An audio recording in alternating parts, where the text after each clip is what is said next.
भाद्र का संकट चतुर्थी गणेश जी का मैं कथा कहने जा रही हूँ। आप सब सुनिए। श्री गणेश जी बोले, भाद्रपद महीने के संकट चतुर्थी हर प्रकार की सिद्धि देने वाली है। षोडशोपचार से उनकी पूजा करनी चाहिए, किंतु भोजनादि के संबंध में विशेष प्रकार आगे कहूँगा। श्री कृष्ण जी बोले, इस प्रकार पुत्र के कहने पर माता पार्वती ने पूछा, पूजन और भोजन में कौन सा विशेष प्रकार करना चाहिए। श्री गणेश जी गुरुओं द्वारा कहे गए मार्ग से भक्ति युक्त हो उनके व्रत का आचरण करे। 12 महीने में भिन्न भिन्न नामों से उनकी पूजा करे।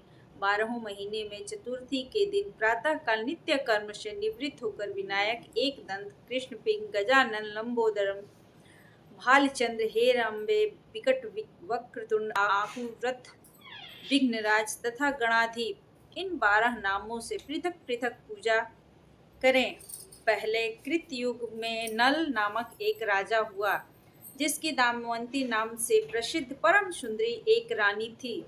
दैव योग्य से स्त्री वियोग के दुख को देने वाला उसको एक श्राप मिला था। उसकी स्त्री ने इस उत्तम व्रत को किया था। पार्वती जी ने पूछा, दामवंती ने किस विधि से उस व्रत को किया कि जिससे तीसरे महीने ही उसका पति नल प्राप्त हो गया। श्री कृष्ण जी बोले, हे युधिष्ठिर, इस प्रकार पार्वती द्वारा पूछे जाने पर गणनायक ने जो कहा उसे सुनो। श्री गणेश जी बोले, हे माता, नल राजा की विपत्ति क्रम से बढ़ने लगी। हाथी खाने से हाथी, घुड़साल से घोड़े चोरी हो गए।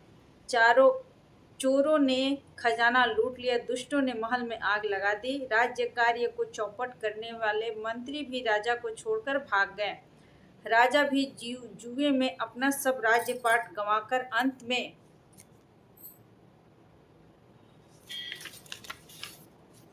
दामवंती के साथ जंगल में चला गया। वहां भी विपत्ति ने उसका साथ नहीं छोड़ा और दुर्दैव के कारण दामवंती ने उनका बिछो हो गया। किसी नगर में जाकर राजा नल ने नौकरी कर ली, तो किसी नगर में रानी दामवंती ने, तथा अन्य किसी नगर में राजपुत्र ने। अनेक प्रकार की व्याधि से पीड़ित वे सभी अपने अपने कर्म के फलों को भोगते हुए पृथक पृथक रहकर भिक्षा मांगकर दिन बिताने लगे।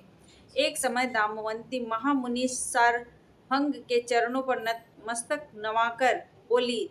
दामवंती ने कहा, हे भगवान, मेरे पति पुत्र और विपुल राज्य तथा पहले के हाथी घोड़े आदि सारे ऐश्वर्य कैसे पुनः प्राप्त होंगे। गणेश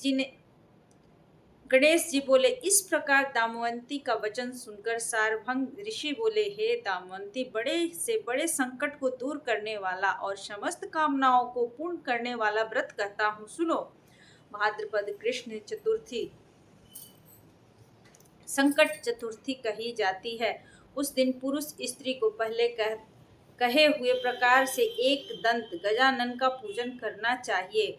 उस व्रत के करने से ही देवी 7 महीने में ही तुम्हारी मनोकामना सफल हो जाएंगी। गणेश जी बोले, दामवंती भाद्रपद महीने की संकट चतुर्थी से इस व्रत को आरंभ कर लगातार 7 महीने तक गणनाथ के पूजन में तत्पर रही और 7 महीने के ही बाद उसके पति, राज्य, पुत्र और पहले की तरह समस्त ऐश्वर्य प्राप्त हुआ।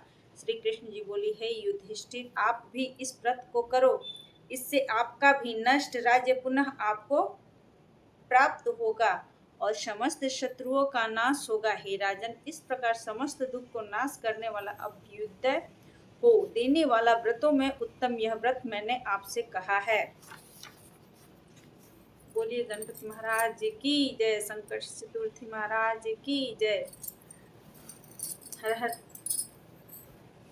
जय गणपति महाराज की जय। आप सब मेरी गणेश चतुर्थी की कथा का श्रवण कीजिए।